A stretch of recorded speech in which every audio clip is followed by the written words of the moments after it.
Fala pessoal, tudo bem com vocês? Aqui é o professor Lucas Crivellari e esse vídeo de hoje é sobre LDB atualizada para o ano de 2024. Se você está chegando no nosso espaço, no nosso canal agora, eu vou me apresentar. Eu atuo como professor no estado de São Paulo com os anos iniciais, dou aula para o 4º ano e também no estado de Minas Gerais com ensino médio e médio técnico. Minhas formações são graduação em Geografia, Pedagogia, Letras/Inglês, Educação Especial e Administração de Empresas. Sou também especialista em diversas áreas da educação e formado em Docência na Educação Profissional e Tecnológica pelo Instituto Federal do Sul de Minas Gerais. O objetivo do nosso canal é trazer para vocês conteúdos diversos relacionados à área da educação, abarcando questões do estado de São Paulo, do estado de Minas, do Brasil de modo geral, com vários conteúdos ligados aí a concursos públicos, processos seletivos, entre outros. Tá certo? Então, faça parte aí do nosso grupo, deixe seu like, se inscreva, acione o sininho e vem com a gente. Vamos nessa!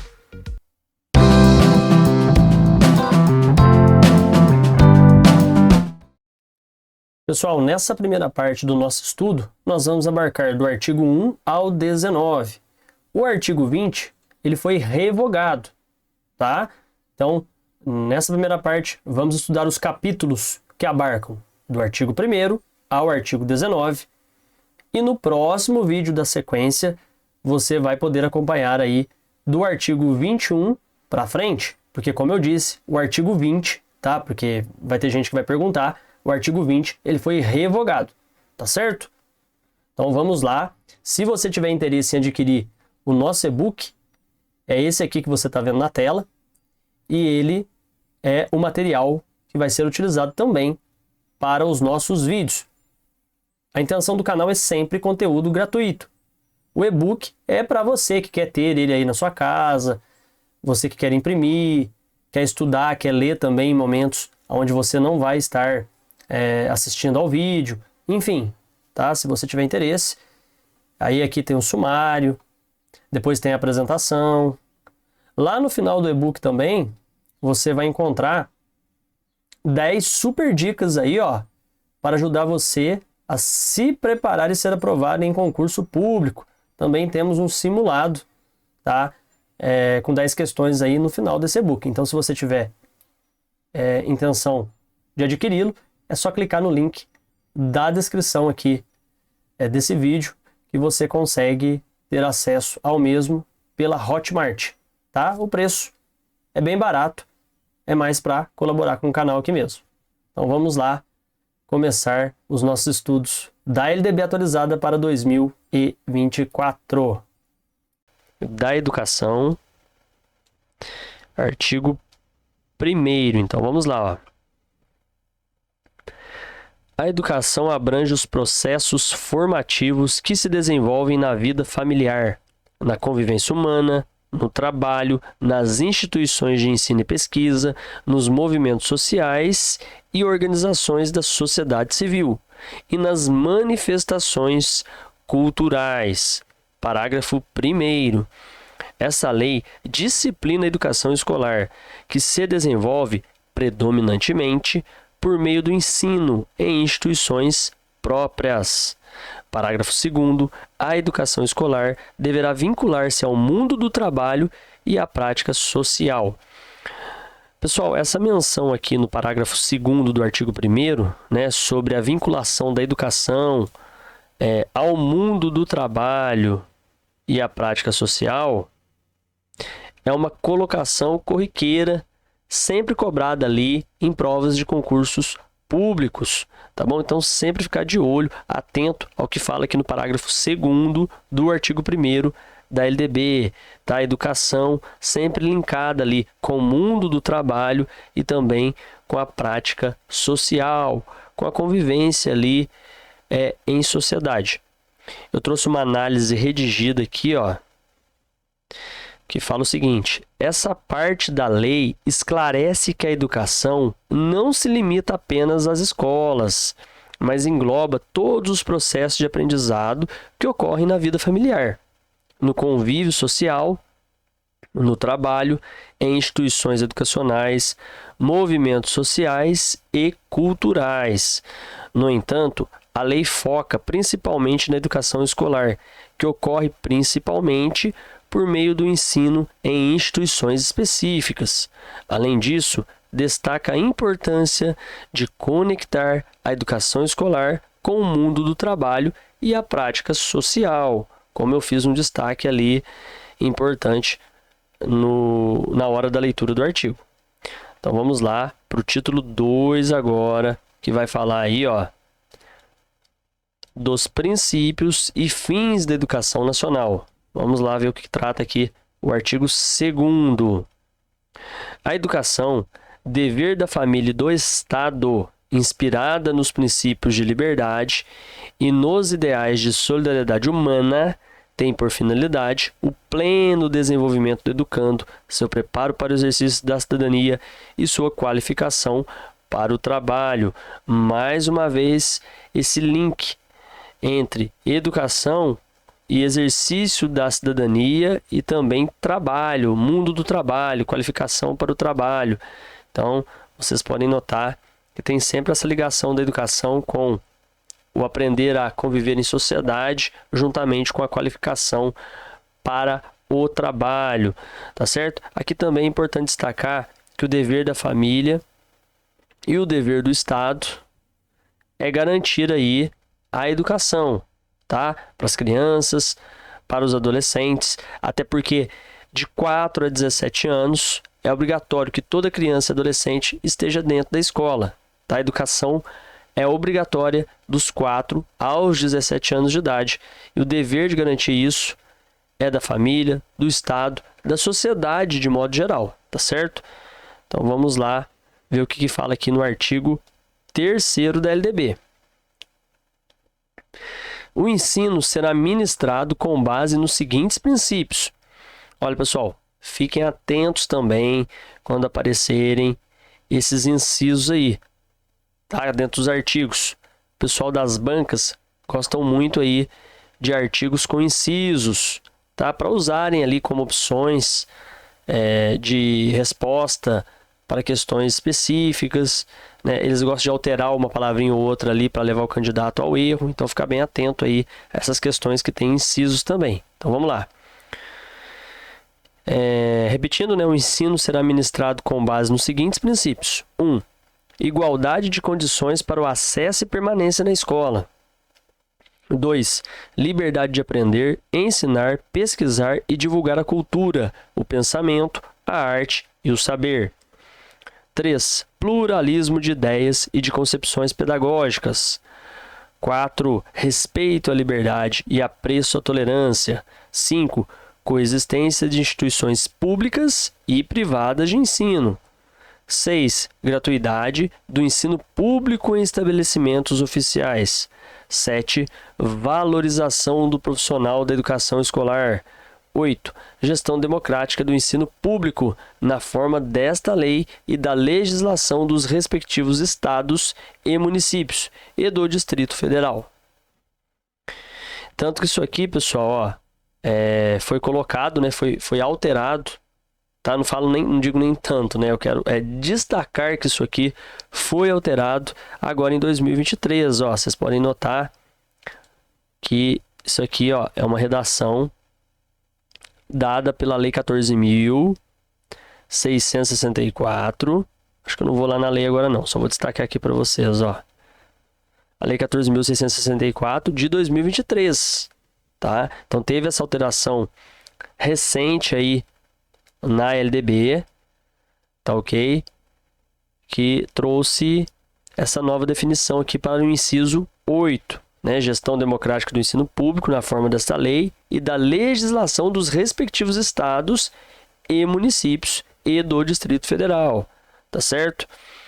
Outro inciso que entrou aqui também em 2023, um inciso fresco aí, é esse inciso 9, garantia de padrão de qualidade, tá, de acordo com o decreto número 11.713 de 2023. O inciso 10 diz valorização da experiência extraescolar. Inciso 11, vinculação entre a educação escolar, o trabalho e as práticas sociais. Inciso 12, consideração com a diversidade étnico-racial. Inciso 13, garantia do direito à educação e à aprendizagem ao longo da vida. 14, respeito à diversidade humana, linguística, cultural e identitária das pessoas surdas, surdo-cegas e com deficiência auditiva. Isso aqui chegou também não faz muito tempo, foi em 2021, foi incluído pela lei número 14.191. E aí eu trouxe a análise em cima desse capítulo que a gente viu logo acima, ó. Essa parte da lei destaca os princípios e objetivos da educação no Brasil.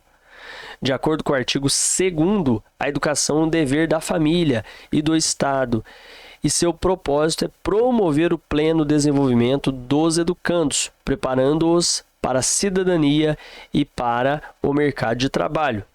Já o artigo 3º define os princípios pelos quais a educação deve ser conduzida, incluindo igualdade de acesso, liberdade de ensino, pluralismo de ideias, respeito à diversidade e à qualidade educacional, entre outros. Esses princípios são fundamentais para orientar o sistema educacional brasileiro, promovendo a inclusão, a igualdade e o respeito à diversidade. Título 3 agora. Do direito à educação e do dever de educar. Artigo 4º. O dever do Estado com a educação escolar pública será efetivado mediante a garantia de... Vamos lá, o primeiro inciso aqui do artigo 4º. Preste atenção que é um inciso importantíssimo, muito cobrado aí em provas de concursos públicos. Educação básica obrigatória e gratuita dos 4 aos 17 anos de idade, organizada da seguinte forma. Letra A, pré-escola, B, ensino fundamental e C, ensino médio. Pessoal, esse inciso aqui, ele menciona essa questão da obrigatoriedade da educação dos 4 aos 17 anos de idade, tá certo? Então, ou seja, dos 4 aos 17, nenhuma criança ou adolescente pode estar fora da escola. É obrigatório que crianças e adolescentes entre 4 e 17 anos, ou seja, da pré-escola até o ensino médio, né, até o final do ensino médio, que estes estejam dentro de sala de aula. Vamos ter excepcionalidades aí. Por exemplo, às vezes um aluno superdotado, ele é emancipado, termina o ensino médio com 15, 16 anos. Né? A gente tem também os alunos que não conseguem concluir ali dentro da faixa etária esperada, porque tem uma reprova, 2 reprovas ao longo da vida escolar, vai concluir após ali os 17, às vezes com 18, talvez até com 19, né, já na fase adulta, enfim. Mas fato é que, tipicamente falando, dos 4 aos 17 anos de idade, os alunos devem estar dentro de sala de aula obrigatoriamente, tá? Aí não interessa se é também na rede pública ou se é na rede privada. É obrigação que os pais mantenham os alunos ali dentro de sala de aula e que, né, o Estado fiscalize, né, através do Conselho Tutelar, através do Ministério Público, se os pais estão cumprindo aquilo que está na lei com relação às suas crianças, ok? Do 0 aos 3 anos, que a gente vai ver aqui, ó, que é a primeira etapa ali da educação infantil, está no inciso 2, não é obrigatório, mas o Estado tem que fornecer. Olha aqui o inciso 2 o que fala, ó. Educação infantil gratuita às crianças de até 5 anos de idade. A educação infantil, pessoal, ela vai de 0 a 5 anos. Do 0 aos 3, eu chamo ali de creche. E dos 4 aos 5, pré-escola. Então, a pré-escola, que é essa aqui, ó, ela é obrigatória. Ela é obrigatória em que sentido?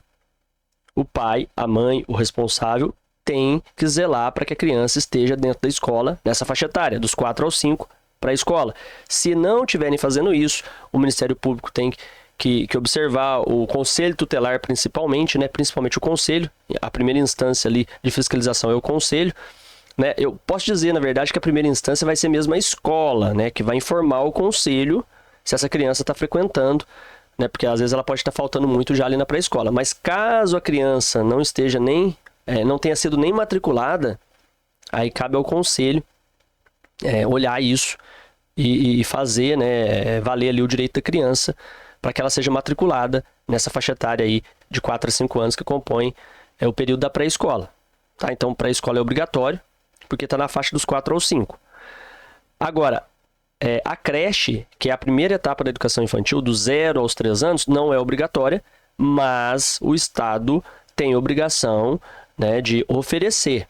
Porque vai ter pai que trabalha, que a criança não tem mãe, vai ter a maioria dos casos, né, onde a mãe não tem o pai ali presente e tem que trabalhar também para sustentar a família. Então tem que ficar o filho em algum lugar, né? Aonde que vai colocar? Tem que pôr na creche. Às vezes não tem a avó ali, né? Na maioria das vezes para olhar. Enfim. Então o poder público, ele tem obrigação de oferecer ali a educação infantil do 0 aos 5 anos. Só que do 0 aos 3 não é obrigatório. Então a mãe que puder deixar a criança com a avó e quiser, pode. A mãe que puder deixar a criança e quiser com outra pessoa, pode. A mãe que não trabalha, quiser ficar em casa ali cuidando da criança, pode. Não vai ter problema nenhum, do 0 até os 3 anos. Agora, dos 4 aos 5, como eu disse, que é pré-escola, é obrigatório que essas crianças já estejam ali dentro de sala de aula e cabe ao Conselho Tutelar, ao Ministério Público, garantir isso. Vamos lá para o inciso 3 aqui do artigo 4º. Mais uma coisa que o Estado deve garantir aqui, ó. Atendimento educacional especializado gratuito aos educandos com deficiência, transtornos globais do desenvolvimento e altas habilidades ou superdotação, transversal a todos os níveis, etapas e modalidades, preferencialmente na rede regular de ensino. Então, pessoal, esse atendimento educacional especializado, ele deve acontecer, ó, preferencialmente na rede regular de ensino. Então, aquele aluno que apresenta alguma deficiência, ou que tem uma condição ali de superdotação, ou que é autista, que precisa ali de algum apoio especializado, isso deve acontecer preferencialmente na rede regular de ensino, junto ali aos demais colegas. E é importante também que essa criança, que esse adolescente que tem essa condição, né, tenha aquele acompanhamento especializado no contraturno das aulas ali em uma instituição, ou fazendo algum acompanhamento também ali particular, é importante, tá? Mas o atendimento educacional dele, na questão ali do que a gente fala da educação básica, deve acontecer preferencialmente dentro da rede regular de ensino. É lógico que teremos casos muito complexos de saúde, de condição, que talvez a criança ou adolescente não tenha condições ali de frequentar de maneira adequada o ensino regular, e até para proteger ele próprio, né, no sentido assim, emocional e tal, cognitivo, pode acontecer dele não frequentar ali a rede regular de ensino, ou dele ir dias esporádicos assim para socializar e tal. Mas na maioria dos casos, 99% dos casos, esse aluno com condição especial tem que estar dentro do ensino regular. O inciso 4 fala aqui, ó, acesso público e gratuito aos ensinos fundamental e médio para todos os que não os concluíram na idade própria. Então, qualquer pessoa aí que não concluiu o ensino fundamental ou o ensino médio na idade escolar, né, entre 4 e 17 anos, ela tem o direito ali, em qualquer época da vida, a gente vai ver isso sendo mencionado com mais clareza, conforme a gente for estudando aqui, mas em qualquer época, de concluir tanto o ensino fundamental quanto o ensino médio. É direito de qualquer pessoa hoje, e isso ficou bem mais claro agora, tá bom? Inciso 5. Acesso aos níveis mais elevados do ensino, da pesquisa e da criação artística, segundo a capacidade de cada um. Isso, pessoal, vem para dizer que assim, ó, o governo vai ofertar universidades públicas, vai ofertar universidades estaduais, vai ofertar universidades municipais, ou seja, universidades públicas. Então vai ter vaga pública para a faculdade. Porém, para cursar, a pessoa vai ter que passar ali no vestibular, porque não tem vaga para todo mundo. É isso na prática que esse inciso 5 quer dizer, ó, não tem vaga para todo mundo, mas quem estudar muito, quem for muito capaz ali, vai passar e vai cursar universidade pública de maneira gratuita, ou vai fazer uma graduação, um curso superior no Instituto Federal, enfim, vai ter oferta de cursos públicos superiores, Tá? Vai ter oferta pública de cursos superiores, para ser mais exato, porém vai depender da capacidade de cada um. E a gente sabe que na maioria dos casos, as pessoas que estudam em colégios particulares têm uma educação melhor do que a educação pública. Isso não é uma coisa 100% que eu estou falando, tá? Existem colégios públicos muito bons. Em alguns locais tem colégios públicos que são melhores que muitos colégios particulares, mas, de modo geral, a maioria dos colégios privados acabam, né, tendo uma condição maior ali de ofertar um ensino usando tecnologias mais avançadas, né? O pai e a mãe, normalmente, quando vai pagar também uma escola, é porque ele cobra muito mais do filho que o pai, em geral, ali da rede pública. Enfim, então por isso que as pessoas da rede pública, elas ficam um pouquinho atrás ali nessa concorrência, tá? Não são todas, não vou generalizar, mas ficam de modo geral. E aí a pessoa vai ter que estudar por conta ali, correr um pouco mais atrás para conseguir também essas vagas aí nas instituições públicas de ensino superior, tá certo? Então por isso que destaca aqui segundo a capacidade de cada um. O governo vai ofertar vagas de cursos superiores gratuitos, seja na rede federal, estadual ou municipal, porém vai depender da pessoa conseguir atingir isso, tá certo? Inciso 6, oferta de ensino noturno regular adequada às condições do educando. Por que adequado às condições do educando? Quando a gente fala de ensino noturno, a gente está falando de um ensino que é feito para atender principalmente aquele aluno, aquele estudante que trabalha ao longo do dia. Então, podem ser feitas algumas adaptações, podem acontecer podem ser promovidos alguns programas ali para facilitar esse ensino, levando em consideração tudo aquilo que o aluno passa ao longo do dia, né? Às vezes ele chega com muita fome na escola, eu posso, né, ver ali se eu consigo adiantar essa merenda para que o rendimento dele possa ser melhor um pouco, posterior ele ter já ali se alimentado melhor, porque ele vem cansado do serviço, ele já vem direto do serviço, não dá tempo dele passar em nenhum lugar para comer alguma coisa. Enfim, o ensino regular noturno, né, ou como está aqui, né, o ensino noturno regular, ele deve ser adequado às condições do estudante. Porque um estudante que vai procurar um ensino noturno, não é toda vez que isso acontece, tem estudante que não precisa ali e acaba trabalhando, né? Aliás, tem estudante que não precisa frequentar um ensino noturno porque não trabalha durante o dia, mas prefere estudar à noite e tem vaga disponível, ele vai estudar também ali e tal. Mas, na maioria dos casos, esse estudante que busca o ensino noturno é porque ele trabalha mesmo ali regularmente durante o dia, ou ele faz alguma atividade ali durante o dia que é um pouco cansativa, ou que tem algumas peculiaridades. Então, o ensino noturno regular, ele deve ser adequado às peculiaridades, às condições ali dos estudantes. Deve levar em conta isso, né? Para ser mais exato, o ensino noturno regular deve levar em conta as condições ali do estudante que o frequenta. Aí tem o inciso 7, fala de oferta de educação escolar regular para jovens e adultos, com características e modalidades adequadas às suas necessidades e disponibilidades, garantindo-se aos que forem trabalhadores as condições de acesso e permanência na escola.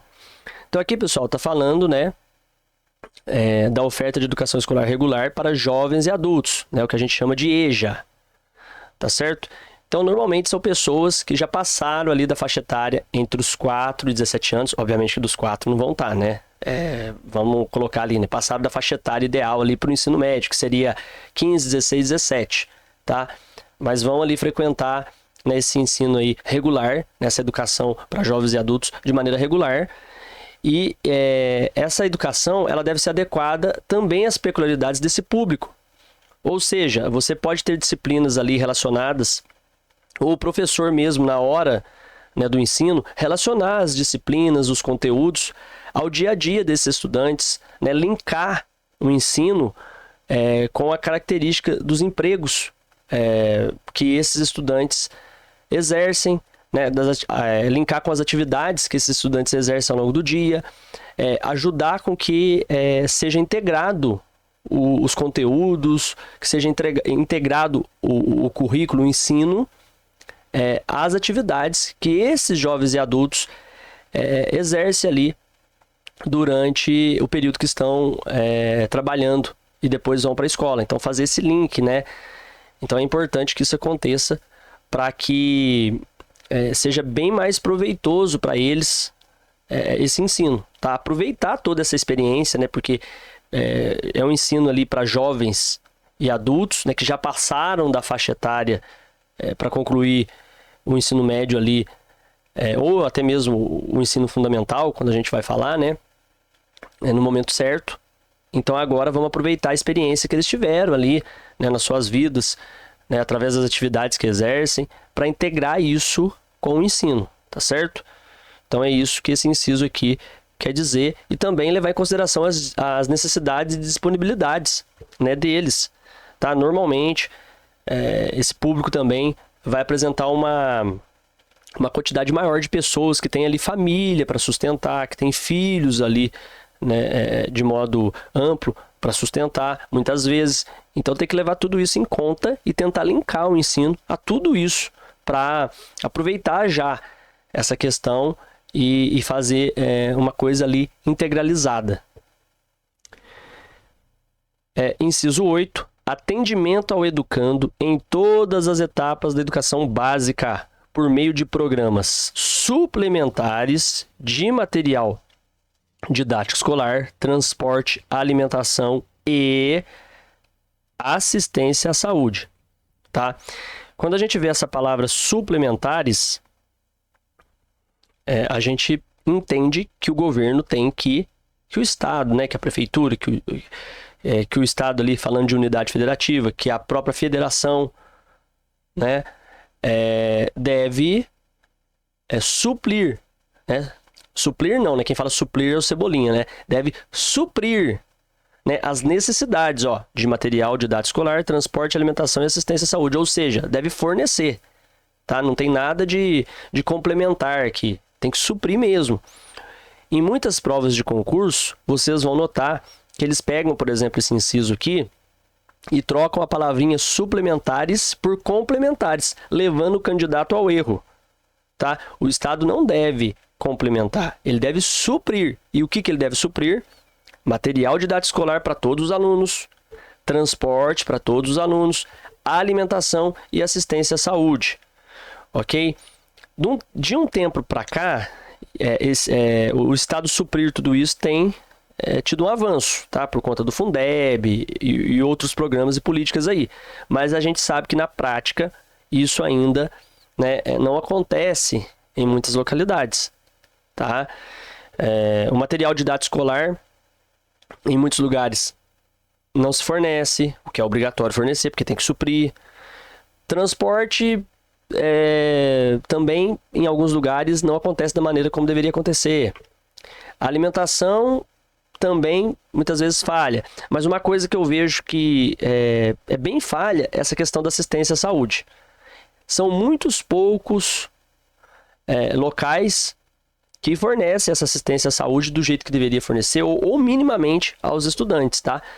Mas aqui na legislação, na LDB, fala no inciso 8 do artigo 4º que o Estado deve suprir, tá? Suprir de material didático escolar, transporte, alimentação e assistência à saúde a todos os estudantes. Deve suprir para todos os estudantes essas questões aqui, tá? Então, suprir não é complementar, tá? É suprir.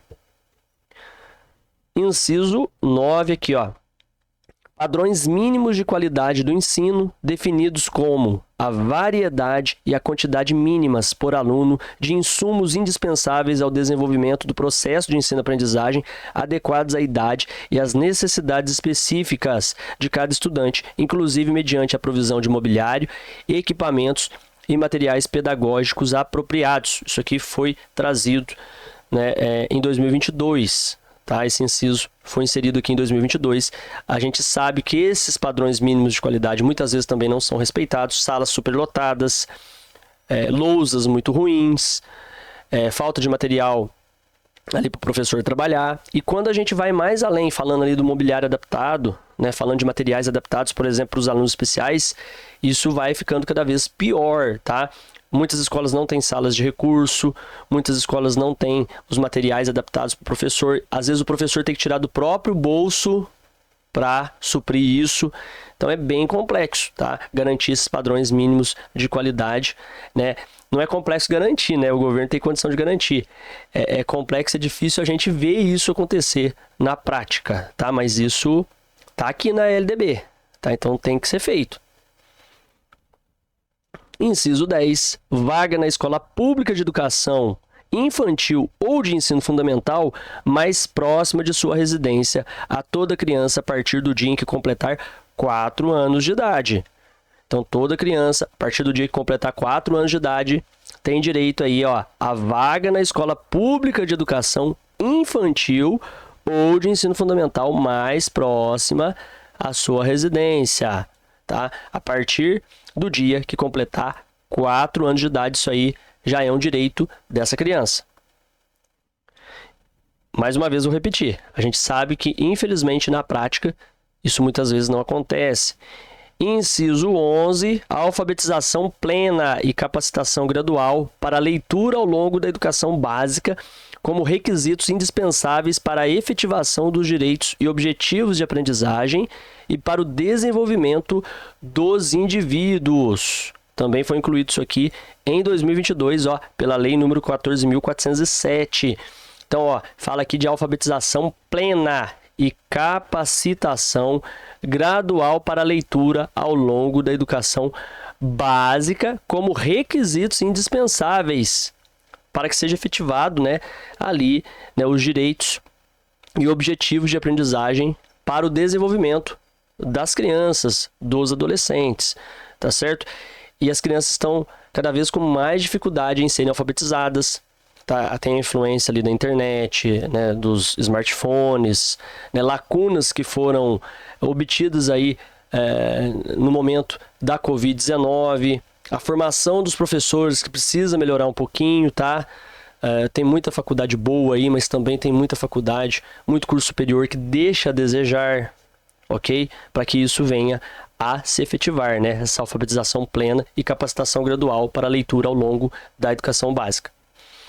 Inciso 12, educação digital, com a garantia de conectividade de todas as instituições públicas de educação básica e superior à internet em alta velocidade, adequada para o uso pedagógico, com o desenvolvimento de competências voltadas ao letramento digital de jovens e adultos, criação de conteúdos digitais, comunicação e colaboração, segurança e resolução de problemas. Isso aqui, pessoal, chegou agora no ano de 2023, é bem recente, tá? Pela Lei número 14.533 e fala aí, né, da questão da educação digital. Está cada vez mais importante educar digitalmente os alunos para que eles naveguem na rede aí com segurança, para que eles desenvolvam capacidades de se comunicar, de trabalhar utilizando aplicativos de maneira efetiva e segura. Aqui, ó, parágrafo único.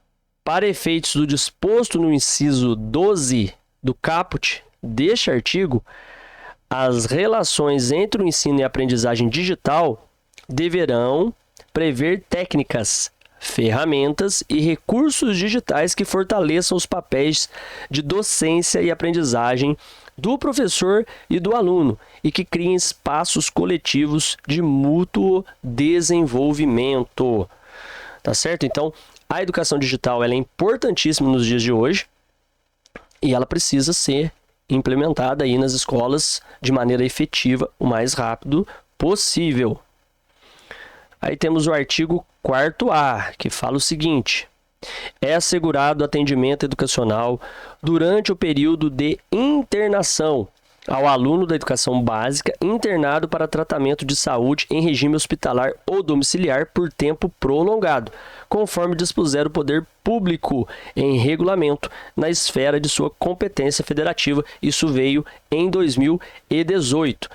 E aí, pessoal, a gente vê que muitas leis vieram alterar aqui a LDB, incrementando sempre ali novos incisos, novos artigos, né? E um desses que chegou em 2018, tá? É recente, se for ver, né? Nós já estamos aí bem à frente dessa data, mas é recente, assim, comparado, né, com o tempo que as legislações levam para se alterarem aí e tal, né, na prática, tá? Mas a gente vê algumas alterações acontecendo e aqui em 2018 foi dito, né, que era assegurado ali atendimento educacional durante, né, o período de internação do estudante, tá? Então tem que ser atendido esse estudante através ali do ensino itinerante. Vão professores até o hospital ou mesmo até a casa do indivíduo para que ele tenha ali a educação dele com menos prejuízo, tá? Porque vai estar internado, vai estar na escola, vai ter vai estar internado, às vezes pode estar em casa, vai ter já um certo prejuízo, mas para minimizar isso, ele tem o direito ao acesso à educação ou no hospital ou em casa. Artigo 5º, olha, o acesso à educação básica obrigatória é direito público subjetivo. Pessoal, quando fala direito público subjetivo, isso aqui pode parecer nada, né, para alguns. Mas eu garanto para vocês, quando uma legislação fala direito público subjetivo, é algo assim que dentro de um Estado democrático de direito, você não pode nem pensar em negar. Tá? O acesso à educação básica obrigatória é direito público subjetivo. Não tem juiz no mundo que vá contra isso. Tá? Então, se uma criança ou adolescente não estiver dentro da escola, na faixa etária que é obrigatório, pode ter certeza que está sendo cometido ali um ato que não tem como escapar de ser punido, caso seja denunciado, caso venha à tona, porque, né, o acesso à educação básica obrigatória é direito público subjetivo, ou seja, cada pessoa tem esse direito garantido. Está garantido e ele não pode ser lesado de maneira alguma. Então, quando está explícito desse jeito aqui, em qualquer legislação que seja, qualquer direito relacionado à pessoa, de maneira a falar que esse mesmo é subjetivo, é porque ele não pode ser negado em hipótese alguma. Podendo qualquer cidadão, grupo de cidadãos, associação comunitária, organização sindical, entidade de classe ou outra legalmente constituída e ainda o Ministério Público acionar o poder público para exigi-lo. Tá vendo o que eu disse aqui? É direito público subjetivo, não pode ser negado em hipótese alguma. Parágrafo 1º. O poder público, na esfera de sua competência federativa, deverá 1. Recensear anualmente as crianças e adolescentes em idade escolar, bem como os jovens e adultos que não concluíram a educação básica. O que é recensear, pessoal? Recensear é o mesmo que contar. Recensear e contar é a mesma coisa, tá?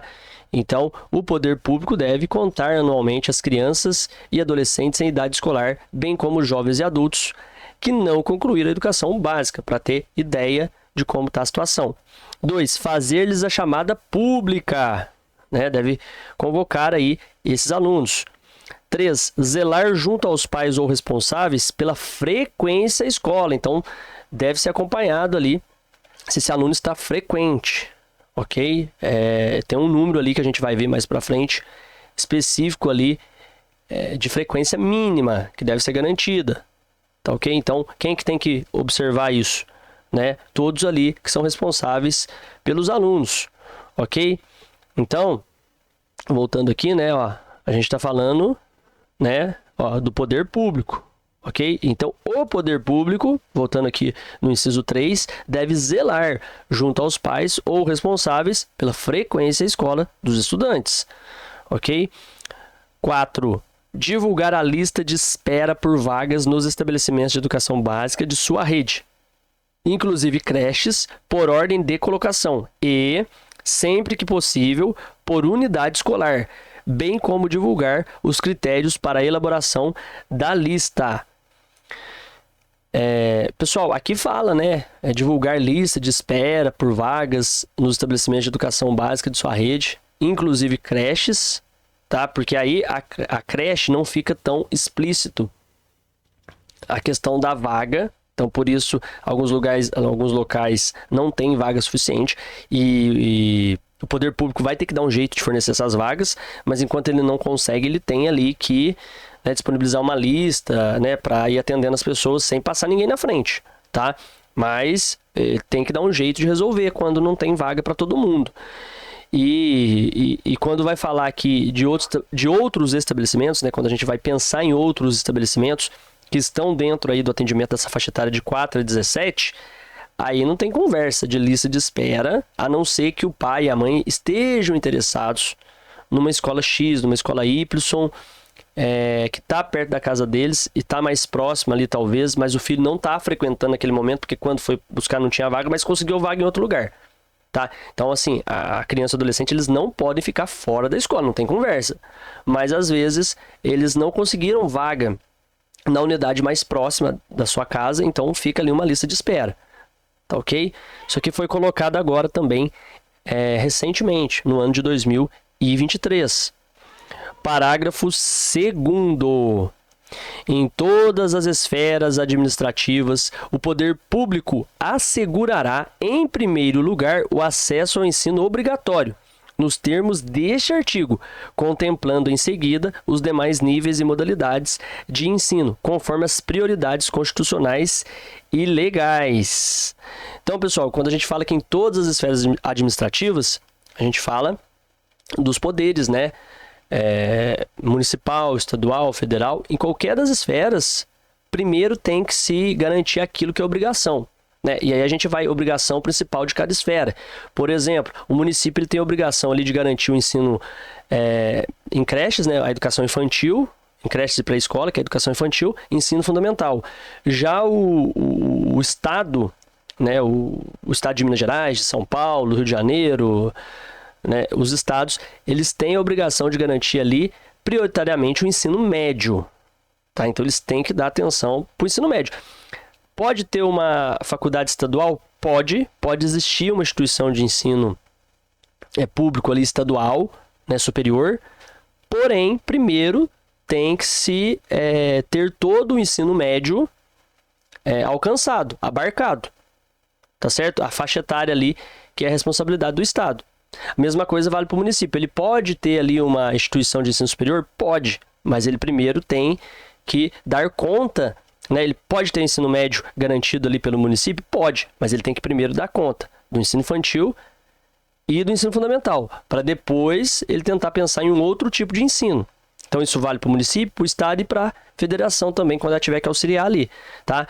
Então primeiro você cuida da sua obrigação, para depois abrir outros cursos que não estão dentro da lei ali como obrigatórios. Para abrir outras modalidades de ensino, né? Desculpa ser mais exato, que não estão dentro da sua obrigação. E o Estado tem que olhar também ali. Quando eu falo Estado, né? Estou falando dos estados. Eles têm que olhar se os municípios estão garantindo ali adequadamente o ensino fundamental. Porque se os municípios não estiverem garantindo o ensino fundamental, cabe ao Estado garantir. Tá? Então tem que ver tudo isso. Então primeiro eu cuido ali da minha casa, para depois ir cuidar da casa dos outros. É mais ou menos isso. Parágrafo 3º. Qualquer das partes mencionadas no caput deste artigo tem legitimidade para peticionar no Poder Judiciário, na hipótese do parágrafo 2º do artigo 208 da Constituição Federal, sendo gratuita e de rito sumário a ação judicial correspondente. Então, qualquer das partes mencionadas lá no caput desse artigo, ó, a gente vai voltar aqui, ó, no caput do artigo 5º, ó. Qualquer das partes mencionadas aqui, ó, cidadão, grupo de cidadãos, associação comunitária, organização sindical, entidade de classe, outra legalmente constituída e ainda o Ministério Público, qualquer uma dessas partes, pessoal, pode, né, segundo o parágrafo 3º do artigo 5º, qualquer uma dessas partes tem legitimidade para peticionar no Poder Judiciário uma ação, né, para fazer um pedido ali, né, sendo esta gratuita e de ritmo sumário, tá? Caso não seja respeitado aquilo que está previsto aqui na lei, tá? Qualquer um desses, né, cidadãos, né, entidades que foram mencionadas ali, Ministério Público, qualquer uma dessas partes tem ali legitimidade para peticionar no Poder Judiciário, tá bom? Parágrafo 4º. Comprovada a negligência da autoridade competente para garantir o oferecimento do ensino obrigatório, poderá ela ser imputada por crime de responsabilidade. Quando a gente fala de crime de responsabilidade, pode levar o gestor ali até mesmo a ser impeachmentado, né? Pode acontecer um impeachment do gestor, caso ele não cumpra, caso ele seja negligente, né, no cumprimento da oferta aí do que é obrigatório por sua parte. Parágrafo 5º. Para garantir o cumprimento da obrigatoriedade de ensino, o poder público criará formas alternativas de acesso aos diferentes níveis de ensino, independentemente da escolarização anterior. Tá ok? Então a gente vai agora para o artigo 6º, pessoal. É dever dos pais ou responsáveis efetuar a matrícula das crianças na educação básica a partir dos 4 anos de idade. Então, completou 4 anos ali, ó, não está ainda frequentando a escola, o pai ou o responsável tem que ir lá e efetuar a matrícula dessa criança. Então, o artigo 6º da LDB diz aqui que é dever dos pais ou responsáveis, tá bom? Artigo 7º. O ensino é livre à iniciativa privada, atendidas as seguintes condições. Então, a iniciativa privada pode oferecer um ensino, como a gente vê acontecer pelas instituições privadas de ensino, tá? Mas atendidas as seguintes condições. 1. Cumprimento das normas gerais da educação nacional e do respectivo sistema de ensino. 2. Autorização de funcionamento e avaliação de qualidade pelo poder público. E 3, capacidade de autofinanciamento ressalvado previsto no artigo 213 da Constituição Federal. Ou seja, não pode contar com a ajuda do governo para manter a instituição, a não ser nos casos ali que estão previstos no artigo 213 da Constituição, que são escolas ali confessionais, filantrópicas, entre outras que a gente vai ver aí conforme a gente for estudando a lei. Artigo 7º-A. Ao aluno regularmente matriculado em instituição de ensino pública ou privada, de qualquer nível, é assegurado, no exercício da liberdade de consciência e de crença, o direito de, mediante prévio e motivado requerimento, ausentar-se de prova ou de aula marcada para dia em que, segundo os preceitos de sua religião, seja vedado o exercício de tais atividades, devendo-se-lhe atribuir a critério da instituição e sem custos para o aluno uma das seguintes prestações alternativas, nos termos do inciso 8 do caput do artigo 5º da Constituição Federal. Ou seja, pessoal, isso aqui vale, por exemplo, tá? Vou citar um exemplo. Às vezes a pessoa é adventista, ela não pode fazer uma prova ali no sábado, a prova caiu no sábado. Tá? Então tem que ser assegurado, né, um outro dia, uma outra data para que ela faça a prova. Tá? Entre outras questões ali também, entre outras condições de crença ali também. Tá? Tem que ser respeitado a crença, a religião de cada um. E se os preceitos da religião X ou Y disserem que no dia tal o aluno não pode estar ali para prestar a avaliação, para entregar um trabalho, ou mesmo para participar da aula, o mesmo não pode ser prejudicado. Aí a gente tem aqui, ó, 1. Prova ou aula de reposição, conforme o caso, a ser realizada em data alternativa, no turno de estudo do aluno ou em outro horário agendado com sua anuência expressa. 2. Trabalho escrito ou outra modalidade de atividade de pesquisa com tema, objetivo e data de entrega definidos pela instituição de ensino. Parágrafo 1º. A prestação alternativa deverá observar os parâmetros curriculares e o plano de aula do dia da ausência do aluno. Parágrafo 2º. O cumprimento das formas de prestação alternativa de que trata esse artigo substituirá a obrigação original para todos os efeitos, inclusive regularização do registro de frequência. Parágrafo 3º. As instituições de ensino implementarão progressivamente, no prazo de 2 anos, as providências e adaptações necessárias à adequação de seu funcionamento às medidas previstas nesse artigo. E esse parágrafo 3º aqui foi incluído em 2019, pessoal. Então, isso aqui já tem que estar valendo e implementado. Parágrafo 4º. O disposto nesse artigo não se aplica ao ensino militar, a que se refere o artigo 83 dessa lei. Tá? Então, isso aqui não vale para o ensino militar, tá? Que vai estar referido lá no artigo 83 dessa lei. E aí, né, eu trouxe a minha análise, né, em cima desse parágrafo, que é o seguinte, olha, os artigos acima abordam o direito à educação e o dever de educar.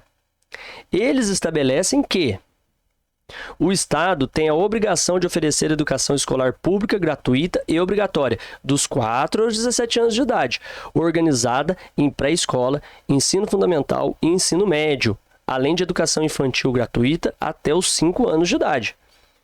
Deve ser fornecido atendimento educacional especializado gratuito para estudantes com deficiência, transtornos globais do desenvolvimento e altas habilidades. O acesso à educação pública deve ser garantido a todos, incluindo aqueles que não concluíram na idade apropriada. Deve ser oferecido acesso a níveis mais elevados de ensino, pesquisa e criação artística, de acordo com a capacidade de cada indivíduo. Deve haver oferta de ensino noturno, educação para jovens e adultos e atendimento aos educandos por meio de programas suplementares de material didático, transporte, alimentação e assistência à saúde. São estabelecidos padrões mínimos de qualidade do ensino, que incluem a provisão de recursos como mobiliário, equipamentos e materiais pedagógicos adequados. Toda criança, a partir dos 4 anos de idade, tem direito a uma vaga na escola pública mais próxima de sua residência. A alfabetização completa e a capacitação gradual para a leitura são requisitos fundamentais para o desenvolvimento dos estudantes.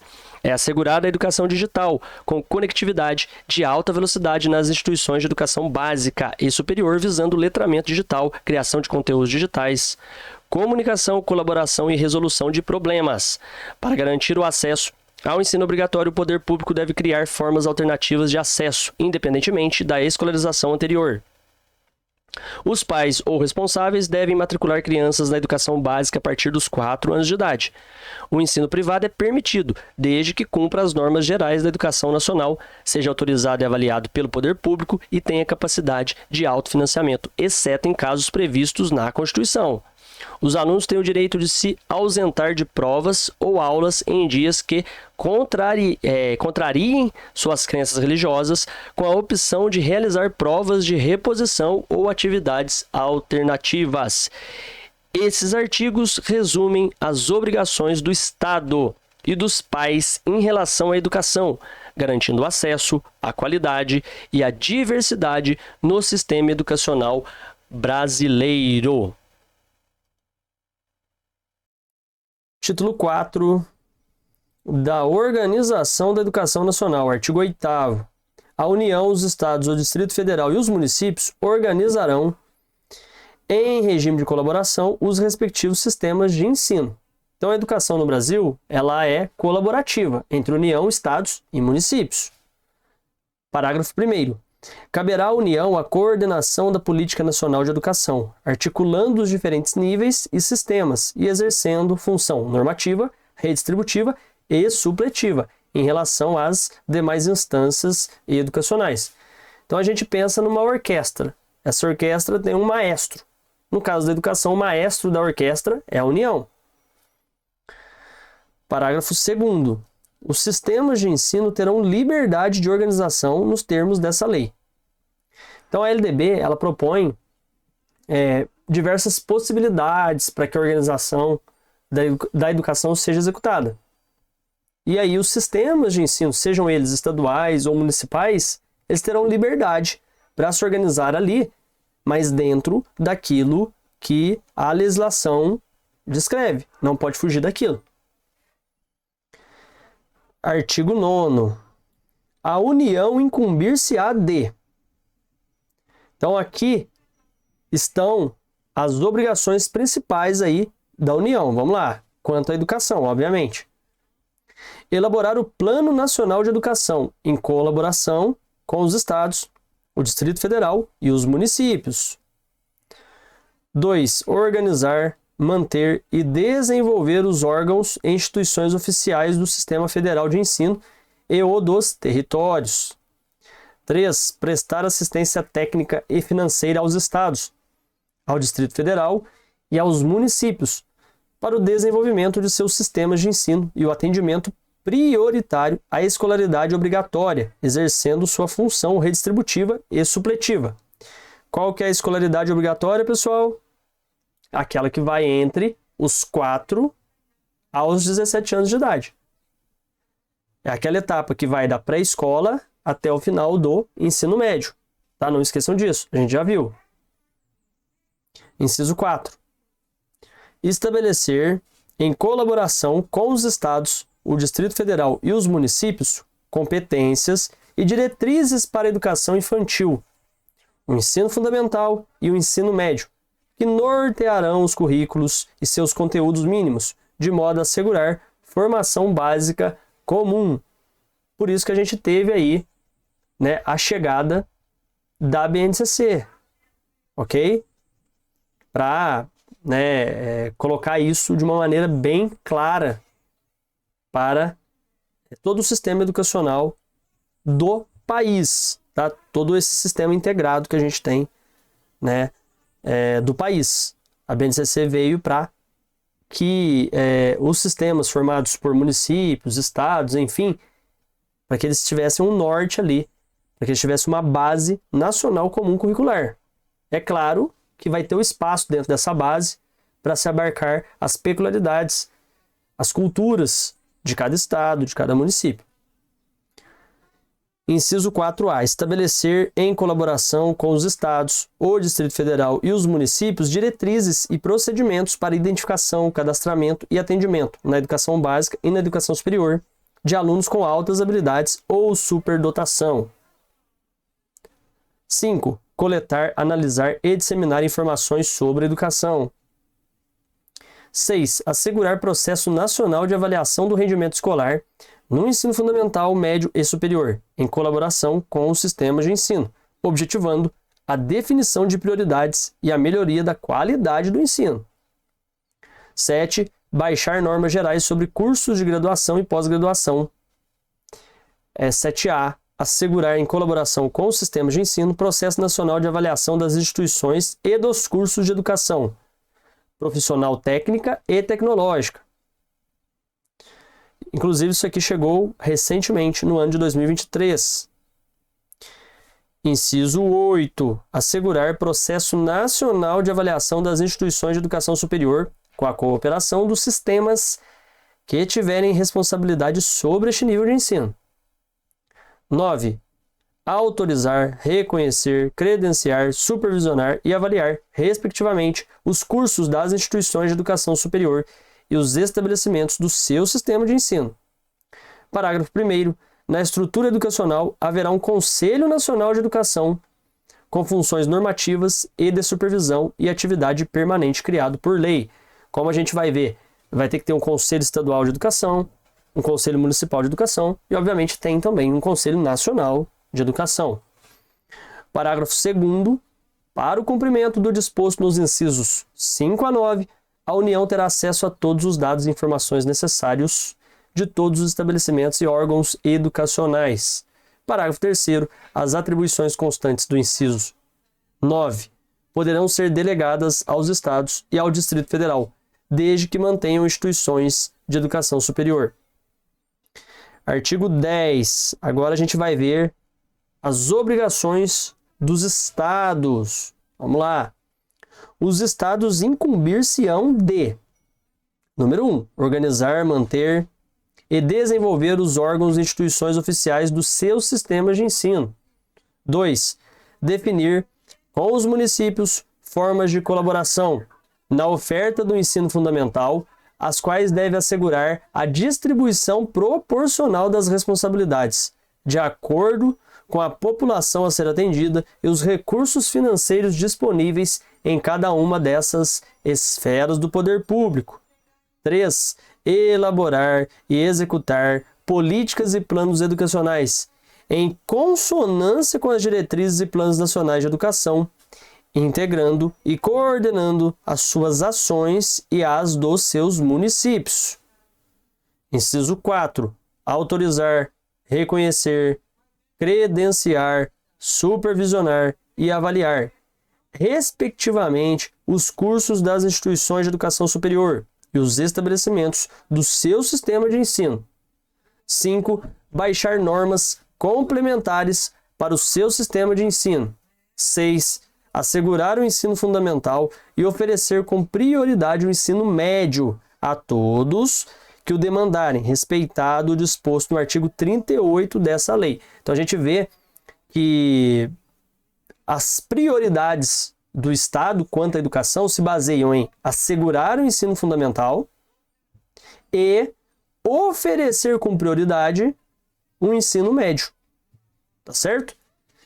A todos que o demandarem, ou seja, até para aquelas pessoas que não concluíram na idade correta a educação básica ali, né? Seja o ensino fundamental ou mesmo o ensino médio, que é a prioridade ali do Estado. Por que a gente fala que o ensino médio é a prioridade do Estado? Porque o município, a gente vai ver mais abaixo, ele tem a prioridade da educação infantil, né? Ele tem que assegurar a educação infantil com prioridade o ensino fundamental. Então, se o município tem a prioridade do ensino fundamental, mesmo o Estado tendo que assegurar o mesmo, caso o município não dê conta, a prioridade do Estado vai ser o ensino médio, né? Ou seja, ele vai ter que assegurar o fundamental se o município não der conta, mas se o município não está dando conta, é porque o município precisa se adequar ali o quanto antes o seu orçamento, de modo, né, a conseguir fazer a sua parte ali, que é dar prioridade para o ensino fundamental. Então, se isso não está acontecendo, é porque tem alguma coisa errada ali com o município.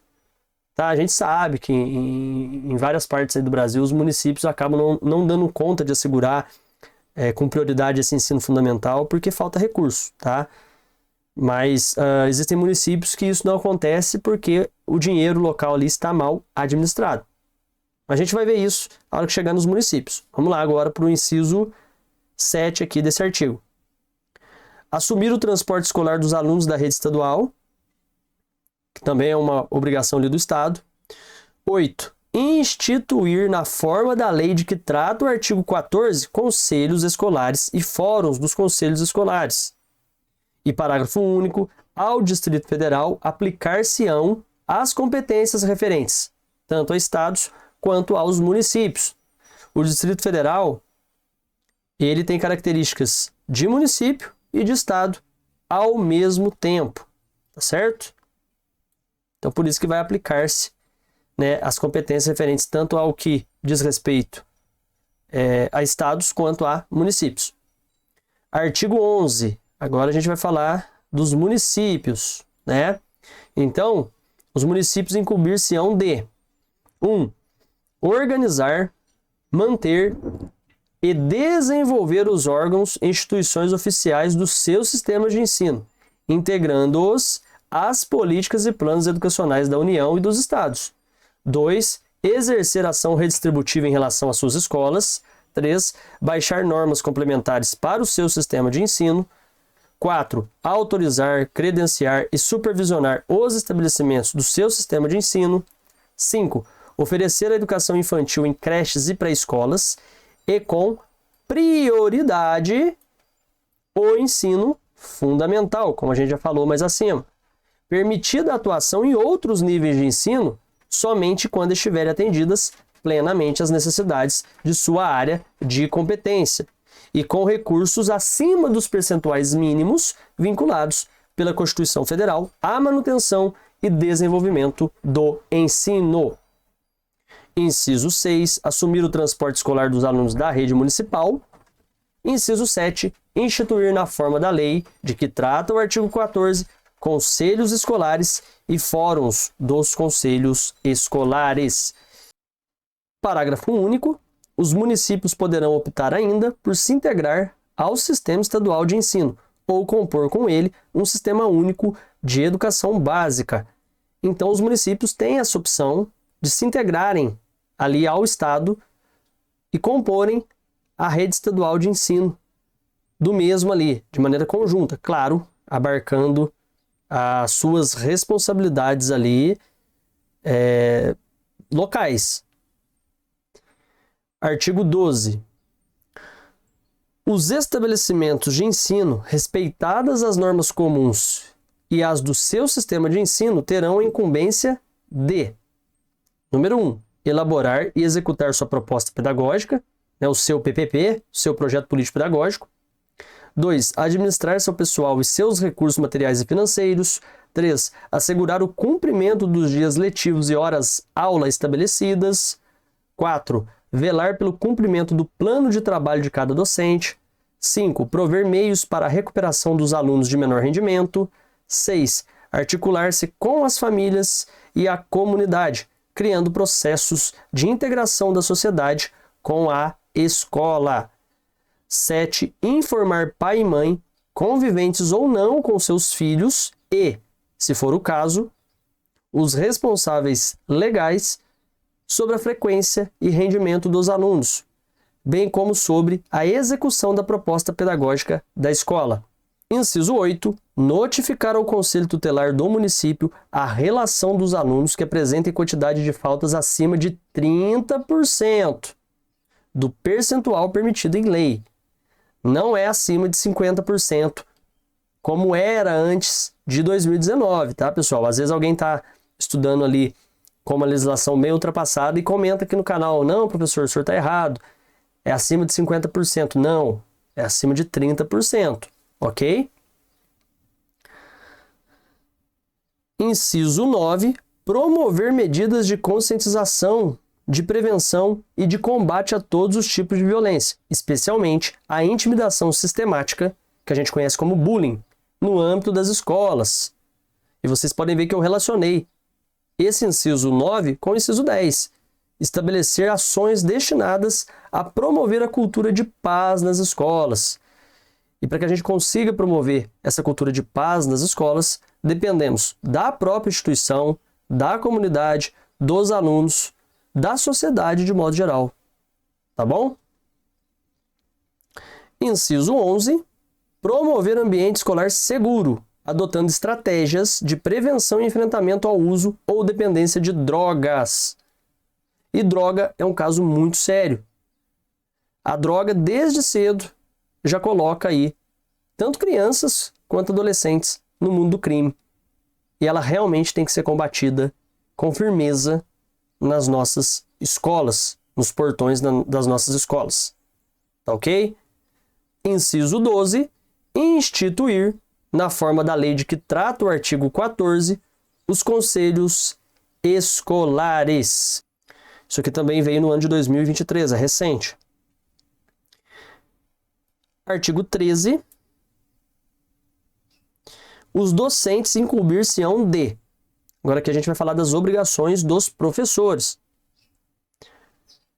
Participar da elaboração da proposta pedagógica do estabelecimento de ensino, ou seja, participar da formulação do projeto político-pedagógico, do PPP. 2. Elaborar e cumprir plano de trabalho segundo a proposta pedagógica do estabelecimento de ensino. 3. Zelar pela aprendizagem dos alunos. 4. Estabelecer estratégias de recuperação para os alunos de menor rendimento. Pessoal, isso aqui é algo que o professor tem obrigação de fazer. E a questão de estabelecer estratégia de recuperação não é fazer uma prova de recuperação bimestral, não é fazer uma prova de recuperação semestral ou anual. É estar o tempo todo ali olhando o aluno com uma lupa, identificando as subjetividades de cada estudante para conseguir trabalhar os mesmos e ir preenchendo as lacunas destes. Eu falo isso para vocês com propriedade de professor de anos iniciais. Tá bom? 5. Ministrar os dias letivos e horas aula estabelecidos, além de participar integralmente dos períodos dedicados ao planejamento, à avaliação e ao desenvolvimento profissional. E 6. Colaborar com as atividades de articulação da escola com as famílias e a comunidade. Artigo 14. Lei dos respectivos estados e municípios e do Distrito Federal definirá as normas da gestão democrática do ensino público na educação básica, de acordo com as suas peculiaridades e conforme os seguintes princípios. Isso aqui veio também em 2023. Participação dos profissionais da educação na elaboração do projeto pedagógico da escola, que é o inciso 1.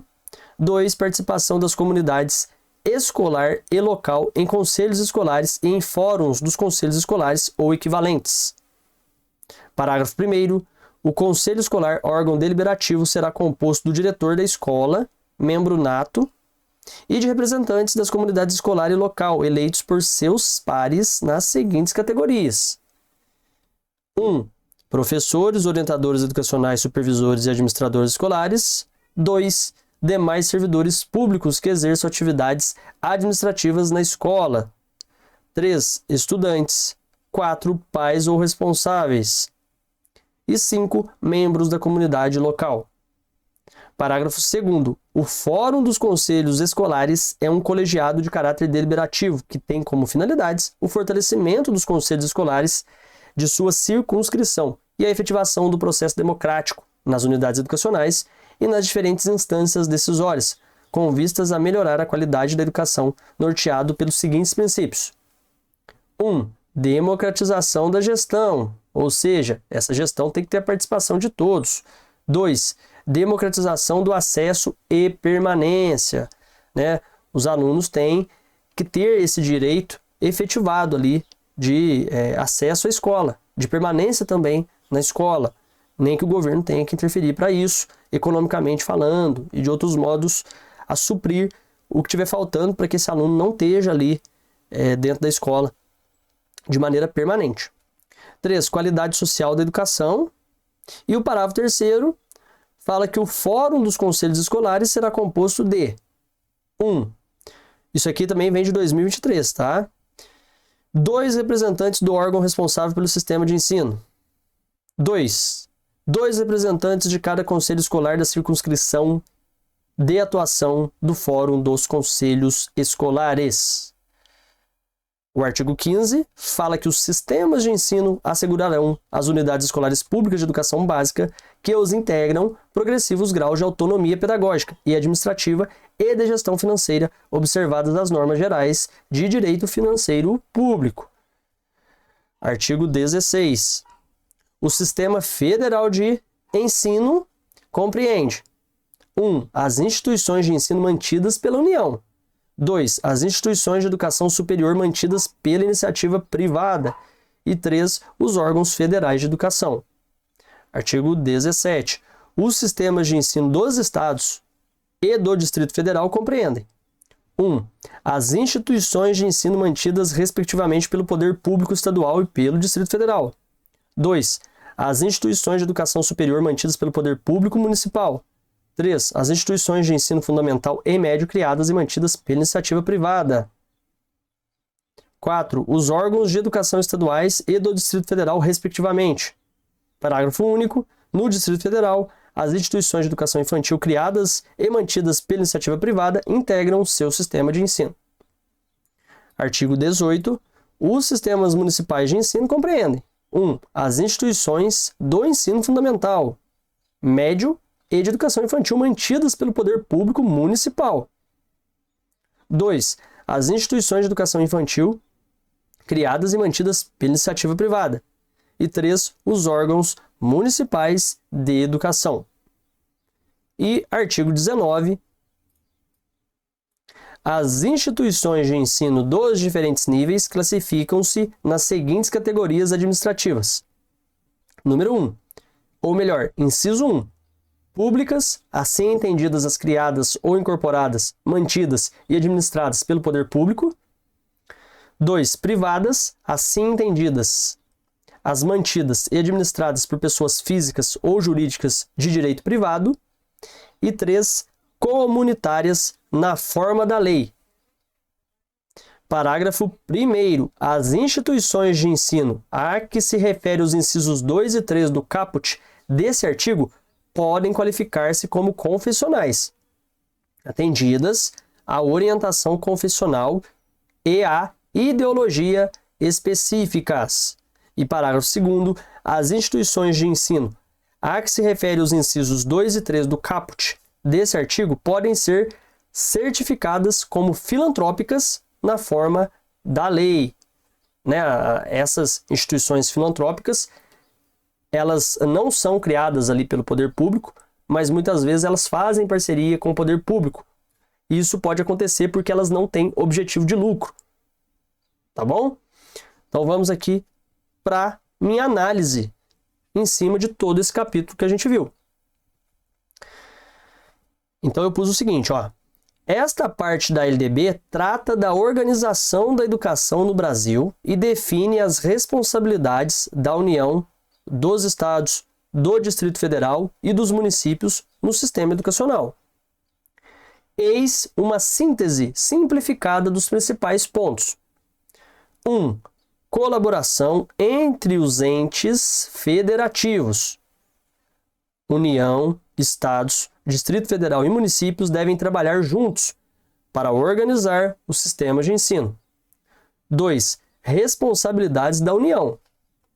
A União coordena a Política Nacional de Educação, define diretrizes, coleta informações, avalia o ensino, regulamenta cursos e instituições de ensino superior, entre outras tarefas. 3. Responsabilidades dos estados e do Distrito Federal.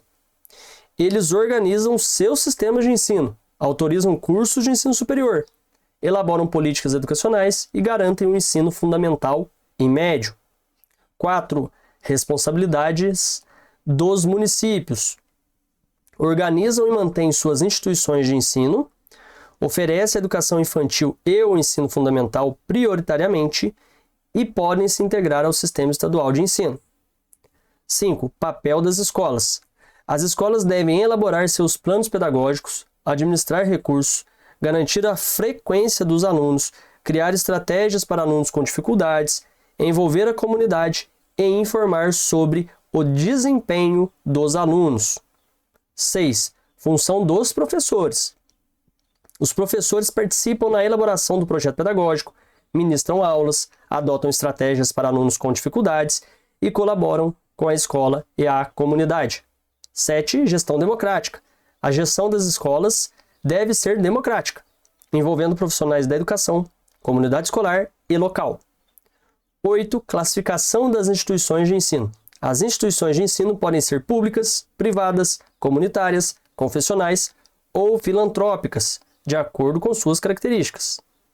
9. Consolidando a democracia.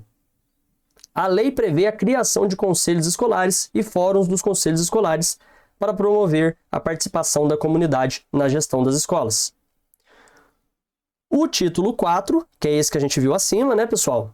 Estabelece diretrizes fundamentais para a organização e funcionamento do sistema educacional brasileiro, garantindo a colaboração entre os entes federativos e a participação da comunidade na gestão escolar, com foco na melhoria da qualidade da educação.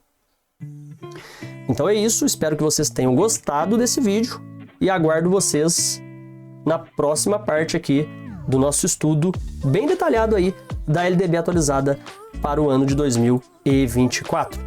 Valeu!